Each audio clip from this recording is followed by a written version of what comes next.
ស្ដីអ្នកទាំងអស់គ្នាជួបនាងខ្ញុំសាជាថ្មីម្ដងទៀតហើយហើយថ្ងៃនេះដែរគឺខ្ញុំមកចែករំលែកពីមុខម្ហូបស្លម្ជូរផ្កាកំប្លោកតាមបែបជនបទនេះគឺជាគ្រឿងផ្សំសម្រាប់ស្លម្ជូរកំប្លោកមានផ្កាកំប្លោកប្រហុកអំពិលខ្ចីម្អមម្ទេសនិងកូនត្រីរបស់យើងឥឡូវដាក់ឆ្នាំងដើម្បីដាំទឹកឲ្យពុះសិនហើយឡើងធ្វើការគ្របវាទុករហូតទាល់តែទឹកនឹងពុះ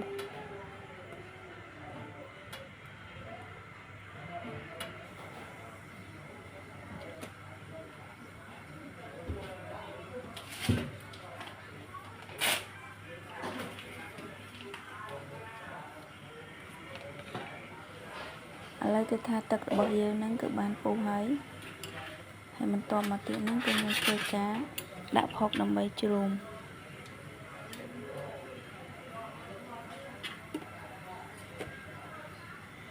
ឡូវនេះយើងធ្វើការដាក់ស្ករ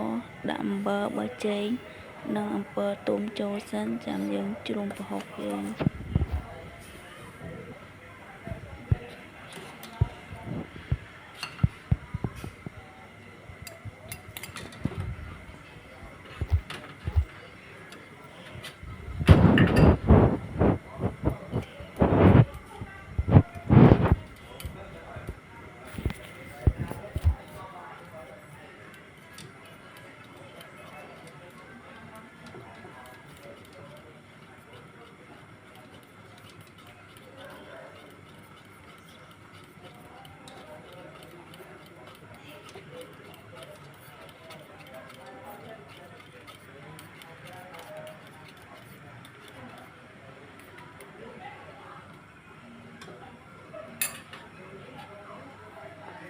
ពេលជ្រុំប្រហុករួចហើយហ្នឹងពពុះនៅពីលើសហ្នឹងគឺខ្ញុំដងបោះចោល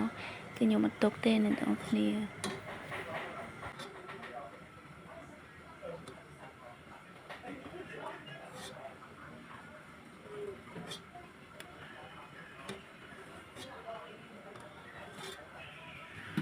ឡូវនេះគឺថាខ្ញុំដងពពុះចេញហើយយើងធ្វើការដាក់កូនត្រីយើងចូលទៅ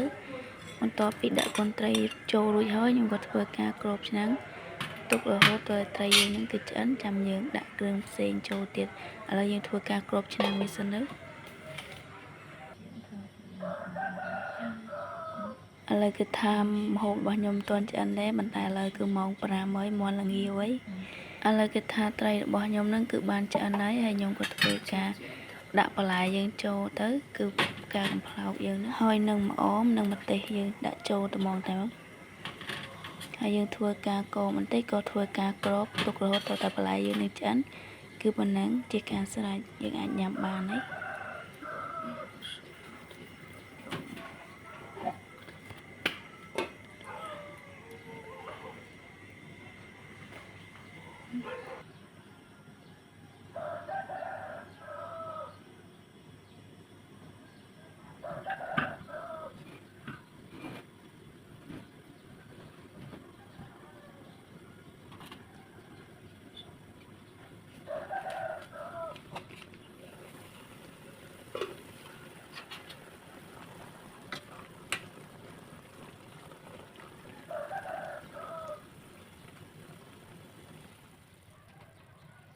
ឥឡូវគឺថាស្លម្ជូរផ្កាកំប្លោករបស់ខ្ញុំគឺបានឆ្អិនហើយខ្ញុំក៏ធ្វើការបិទគាសហើយក៏បានរៀបចំអីអញ្ចឹងទៅដាក់ចានដាក់អីអញ្ចឹងអ្នកនរគ្នាដោយសារតែចិត្តដល់ម៉ោងទៅធ្វើការដែរយើងត្រូវតែ